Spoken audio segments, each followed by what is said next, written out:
Welcome to A1R Psychic Radio here on Moonstruck TV with Amanda Hall Psychic. I'm not going to apologise for us being late tonight. I'm just going to go straight in and say, let's blame it on the Mercury retrograde, because that is the truth. We did have a little brief talk about Mercury retrograde last week, and it wasn't something I was planning on talking about on the show, but I will very briefly. Mercury retrograde goes through till the 15th of next month, 15th of April.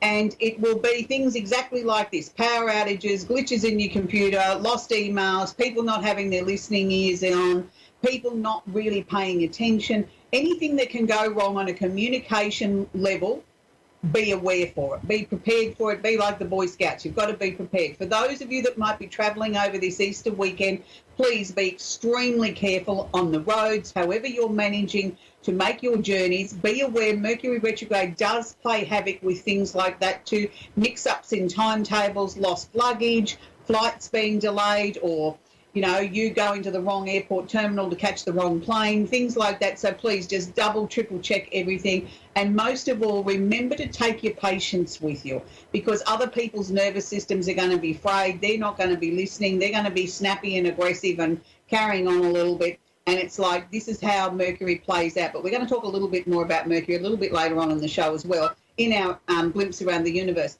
So let's kick the show off with this week. I don't want to start on a negative. We're not going to ask you to hold hands and pray for anybody in the world. I think we'll just pray for ourselves this week. How about that?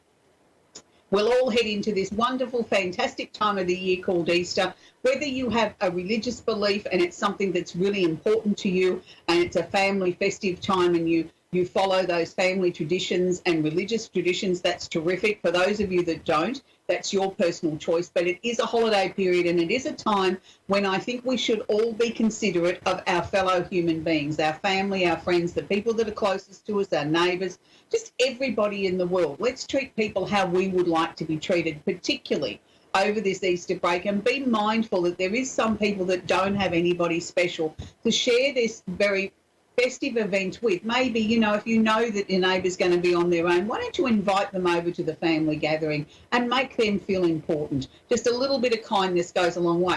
So that leads me into the Simply Tarot card of the week. And this week it's the Lovers card. And I was really surprised when I drew that today, because I don't know what I was expecting to draw for the heading into Easter, but it certainly wasn't the Lovers card.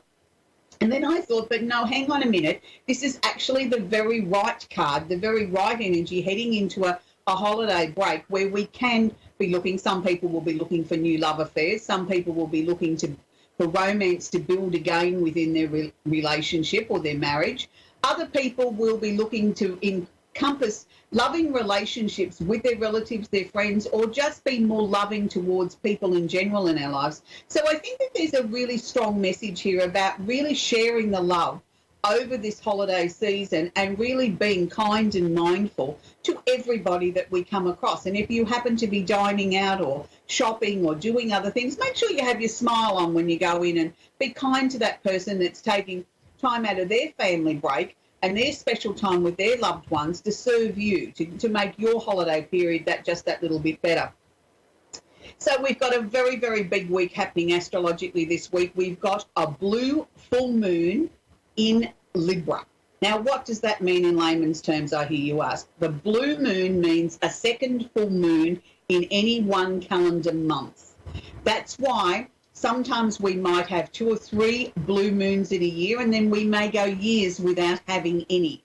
This is the reasons why many songs have been written about blue moons, or it'll happen on a blue moon, and it's once in a blue moon, because it's not something that happens every single month. Do I believe that this intensifies the energy of the full moon? No, I don't. I know lots of astrologers do, and I'm not saying that they're wrong and I'm right. I'm just always sharing with you my personal knowledge and what I've been able to work with and calculate data on and see things happening in motion in my last 30-odd years in astrology, and this is my findings. I don't find a blue moon makes a moon any more intense. What I find is the other things that are going on astrologically around the full moon, or the blue full moon, is what seems to give that particular moon more energy.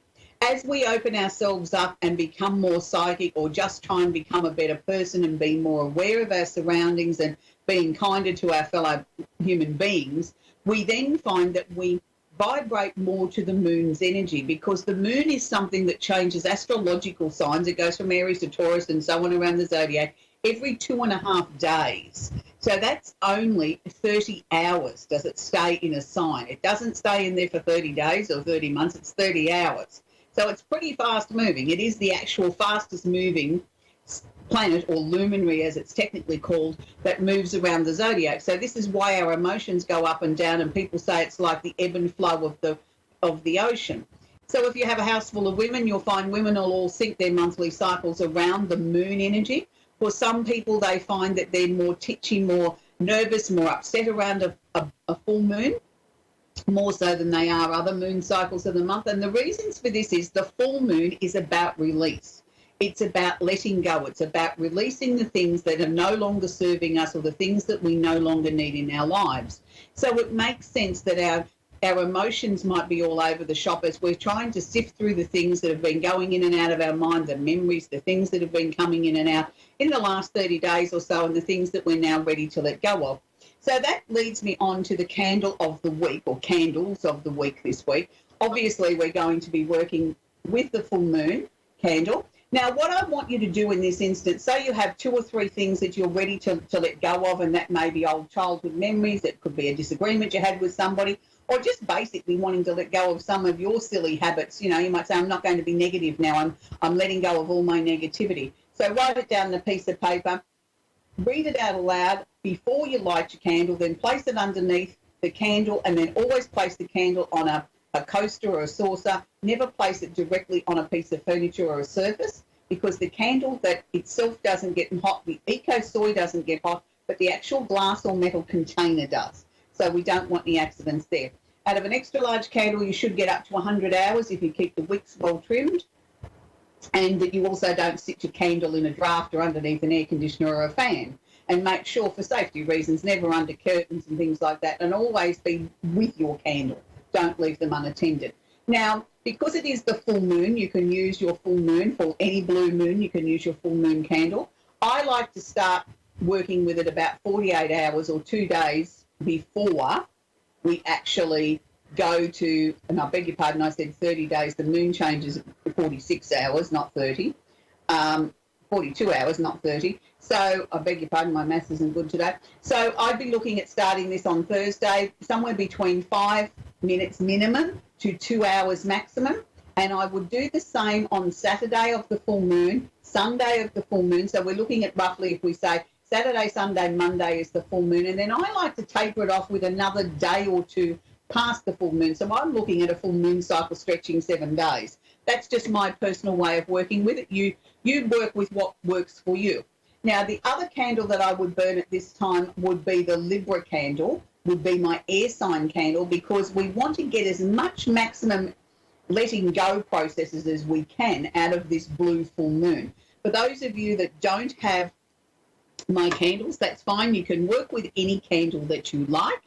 I'm just suggesting, if you're working with my candles, they have been infused with the energy and the intention for the project that we're working on, in this case, the full moon, and working with the air sign energy. For those of you that might be travelling, we do have a travel kit. You can make up your travel kit in whatever combination of candles you like. Today, I've chosen a full moon candle either side, and I've put the air sign candle in the middle, as this being my little mini travel kit or my gift pack of the full moon and the air sign candle.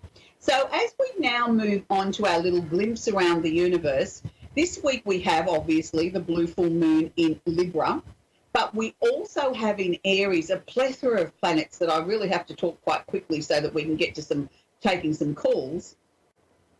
We have the planet the Sun, which is in Aries because it's the Aries time of the year, but he's holding hands or conjunct Mercury. Yes, pesky Mercury, that retrograde one that's causing all the delays tonight in the studio and everybody else to want to tear their hair out. So he's holding hands with Mercury. At the same time, going through Aries, we have Venus holding hands or conjunct Uranus. Now, I hear you say, well, what on earth does that all mean, Amanda? Okay, first things first. When the Sun and Mercury are conjunct or holding hands, it means the Sun is our ego, our drive, where we get our motivation from, is holding hands or having an arrangement with Mercury, and Mercury's trying to be the boss here. Mercury's saying, I don't want to do that just because you think your ego is more important than my communication. And it's literally like they're fighting with each other.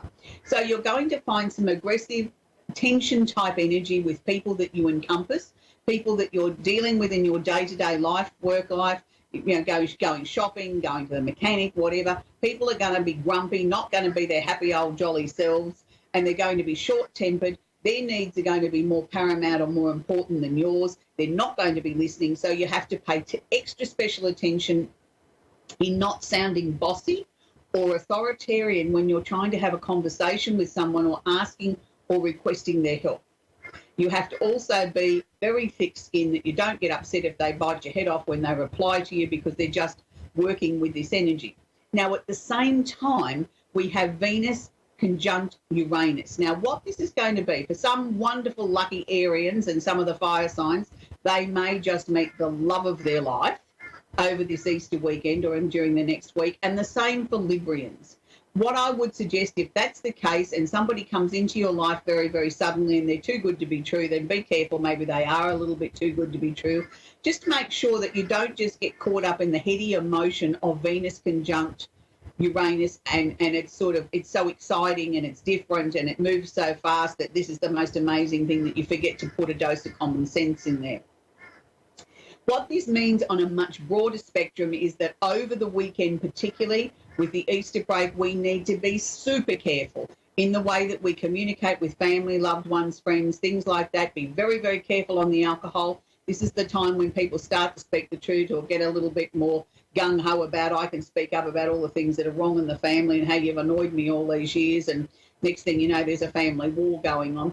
We don't want that. It's not the time to bring up those tricky situations and have those conversations. Please leave them till the next family visit, not Easter, not this time. We're going to find a lot of people are going to be feeling like they're in a hurry, that they've got to sort things out from the past. You know, if there's been a family disagreement or somebody hasn't spoken to somebody for years, all of a sudden you'll get that phone call or that email out of the blue, and they'll be quite aggressive and wanting to get their message across, and why didn't you ring me and why didn't you do this? And you go to answer them and they talk straight over the top of you, and you think, well, you're not even giving me a chance to explain or put my side across of the story or the disagreement or why this has happened. The only suggestion I can make to you in those instances is ask them to stop behaving like that, stop speaking to you like that, and be very clear on, if you don't, I will terminate the call. And then do terminate the call. Don't put up with it. For some people, a lot of people, it'll be just, oh, hang on a minute, I didn't realise I was speaking to you in that manner, and they'll adjust their tone, and maybe then we can get some breakthroughs. But if you're not getting any breakthroughs, that would be my suggested course of action. And please, you know, sometimes things are better left unsaid. I know that they might be important to you, but this is where you work with your candle. Instead of saying it to that person's face because you know it's going to cause World War III in the family, maybe write it down on the piece of paper, burn it under your candle and release it. And isn't that a healthy way of releasing pent-up frustrations and emotions and everything like that, instead of having that face-to-face disagreement and causing World War III in the family when nobody speaks to anybody for years to come? Let's make this special family time a really special family time. Okay, so we're going to quickly go on to our final part in our fourth part series of health through the zodiac. We're working with Capricorn, Aquarius and Pisces.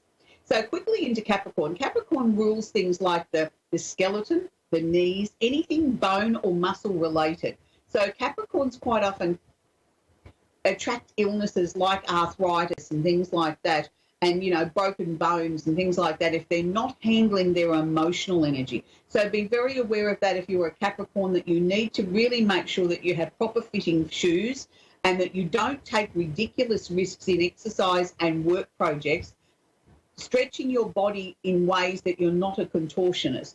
Remember that you sometimes are a little bit slower to move and a little bit stiffer or more structured in your movement and not as flexible as some of the other signs. So therefore this can bring about injury. And also I go back to Capricorns are an earth sign. You need to really be focusing on a lot of plant material in your diet, not so much on the meats and the heavy proteins. I'm saying protein's important, but I'm saying make sure that you get adequate supplies of leafy green vegetables and your fruits and your salad vegetables and things like that, because this will help with your flexibility and also help with your bones. And don't forget to add calcium to the bones. Calcium is really important, and so is your magnesium and your trace elements. So that's just my little suggestion there for Capricorns. Now we move on to Aquarians. Now, this is a really interesting sign because we've talked about it many times before, that Aquarians know everything, just ask them and they'll tell you, and they do. And when it comes to their health, their weakest area of their body is actually the ankles. Now, isn't that interesting?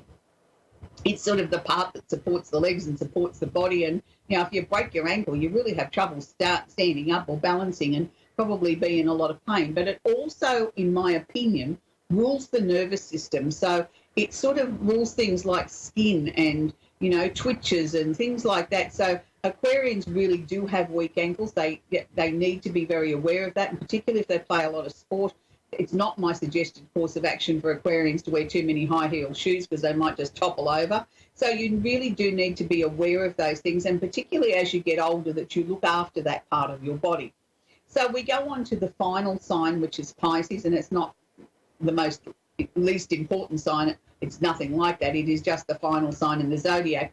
And interestingly enough, Pisces rules the feet. I think this is why we invented pedicures, is particularly for Pisces people. Number one, they love to put their feet in the water. That's really calming and really healthy for them. And it's something that makes them feel good about themselves. But they really are prone to things like ulcers, anything that you can think of connected with feet, deformities of the bones from wearing the wrong shoes, corns, all those sort of things. So they really do need to pay extra special attention and extra special care to their feet and circulation. And the circulation problems, again, stem from the feet with them. So good fitting shoes.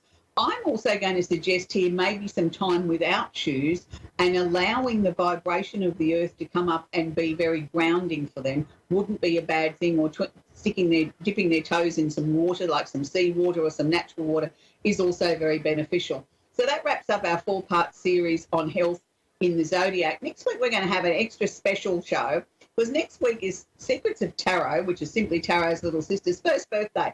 So we're going to actually have a little chat about tarot next week, about the history and the origins and how tarot came to be, and some little bits of magical tidbits about tarot and when to use them and when not to use them. So tune in for that next week. So if you want to have a reading and you're not lucky enough to get one on the show, head to my Facebook page, Amanda Hall Psychic. You'll see the links through to my website. If when you get to the checkout after you've made your purchase, if you type in the word in capital letters radio, you will find that you will get a discount there. So radio and capital letters off all my services. And you'll find there's loads of services there, from readings to astrology charts to courses, you name it, it's all there. So we're now going to take our very, very first caller, and we're talking to Darcy in Council in Idaho. Are you there, Darcy? Hello, Darcy. Daisy, Darcy? Hello? Looks like we've lost Darcy in Council, Idaho. You're not there, Darcy? Well, let's keep talking in case we can get Darcy back on the line. So, as I said, we're going to be working with next week the Secrets of Tarot, so look forward to that by all means. But I also want to share with you that I do have a mini workshop that I work on, usually after A1R Psychic Radio here, which is a little 15, 20-minute live presentation on Facebook, where I do a mini workshop each week, and we work with the candles that we have here on the show. But I go into more detail about how that we can work with a full moon, why we want to work with the full moon, how does this affect us in our lives and things like that. So my aim is to educate people. And for those of you that have been watching the show regularly or follow me on Facebook, you'll know that I'm a huge John Edward fan. And I'm pleased to say this week I completed my course, my online course called Project You with John Edward. It was absolutely amazing. I can't recommend it highly enough. For those of you that want a little bit more information about that, again, it's on my website, amandahallpsychic.com.au, and you'll find links there to find out more about John's course. And what did I gain out of the course? Well, I can't say that John actually taught me anything, but I approached the course as a newbie, as if I'd never seen anything psychic in my life, because I wanted to sort of see what he was teaching, number one. Was there anything that maybe I had missed in my extensive career that I could do to improve my delivery and the way that I work with people? and I made myself a promise that I was going to approach it as if I had no prior experience or knowledge. And that's what I did. So instead of working through it in 90 days, I took 11 months, which we won't tell anybody that, because of those reasons and plus my work commitments. And I found from doing the course that there was a lot of things that I could go tick, tick, tick, tick, tick, tick, tick to that really helped me know that all the things that I had worked with throughout my career, and I'd never been formally trained, I had the same belief system as John, and that was really amazing. So now we're going to go to Becky in Brighton, England. Are you there, Becky? I am. Hello there. Hi. Hi, sweetie. How can I help you? Do you have a question for me tonight? I just want to ask you a couple of things, just about my love life, really, and about my career. Okay. So no one special in your love life at the moment, Becky, because I felt there was a man there with brown hair that there was question marks around, and it was like, I don't know whether to bring him forward or cut him loose. Yes, true. He lives in London, so it's a bit of a distance from me, you see. I haven't met him yet, so I'm not sure. Yeah. Yeah, I think the jury's still out on that one. I'm not saying I dislike him or anything like that, but I'm just not sure the magic's there, the pull's there. Do you know what I mean? Like, if the pull was there, I don't think the distance would be, it'd still be an issue, but not as much of an issue as you're putting it up as a barrier. So for now, I'd say, look, just leave it as it is. Let's see who else the universe parades in front of you. And if it's meant to be, you'll go that way. And if it's not, well, the next, which I don't think it is because I don't feel the magic's there, but I'm seeing someone new coming in dark curly hair in around June, July, which is your summertime. And it's sort of, it's like I feel really this is the right relationship in every level. You know, like I meet this person and immediately I can exhale and say, wow, I'm home. You know, I've never felt this comfortable with somebody so quickly. And then I think the two of you are constantly trying to slow the relationship down because it's going at such a hurtling pace that you both think this can't be good. We can't let it go this fast. I mean, yes, you can. And I'm not going to say don't try and slow it down. But what I'm saying is if you're both open and honest and talking about it, why does it have to be on a bus timetable? Who says that it has to go slow? You know, if you two are so right and the connection's so strong on a soul level, what are we waiting for? You're both over 18. You know, it's not common. I watched a show a couple of weeks ago on one of my favourite actors, James Garner, and something that I read about him, he took this lady out 14 nights in a row for dinner and then he decided he better marry her. And I thought, well, isn't that lovely? And he'd been married to her ever since after death. You see what I mean? So he didn't obviously follow the rule book. He took her out 14 nights in a row and said, we better get married. We're making a habit of this. Lovely.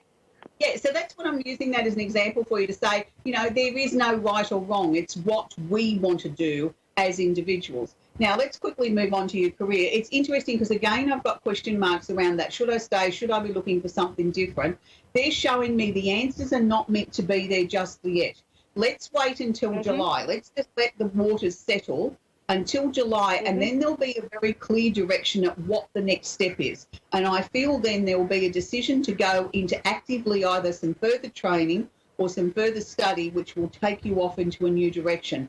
But up until then, it's about just sitting back, relaxing and enjoying your life. Don't put too much stress on yourself. Just go with the flow. Oh, yeah, that's lovely. That makes sense. Jill. I'm just, I'm doing beauty at the moment. Right, okay. Yeah, but I don't think you're staying in that. I think you need something more to get your teeth into. Yeah, okay. Like what? I agree. It may still be connected with beauty, but it might be that you want to go on and teach it rather than stand there working on people's, you know, faces every day. You know, you might want to get into the more the teaching, the training side of it and helping people understand more about the technical side of it from behind the scenes. So everything's going to work out, but for the moment, I think just stay put. I do have to move on. I'm sorry, Becky, we're running out of time. Okay, we're going to Jill now. Red Deer in Alberta in Canada. Are you there, Jill? Hey, good day. Hi, Jill. How can I help you, sweetie?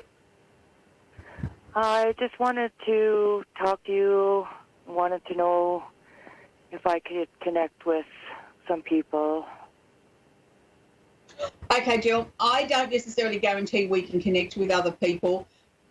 during the course of the show and things having to move so fast, I like to prefer to work with a direct question. If somebody from the other side wants to butt in, they will during that time that I'm answering the question. So do you have something that's pressing at the moment you need an answer to? You're a little bit distorted, but... Do you have a question I can work with, Jill? I have a question about someone who just recently passed in my life.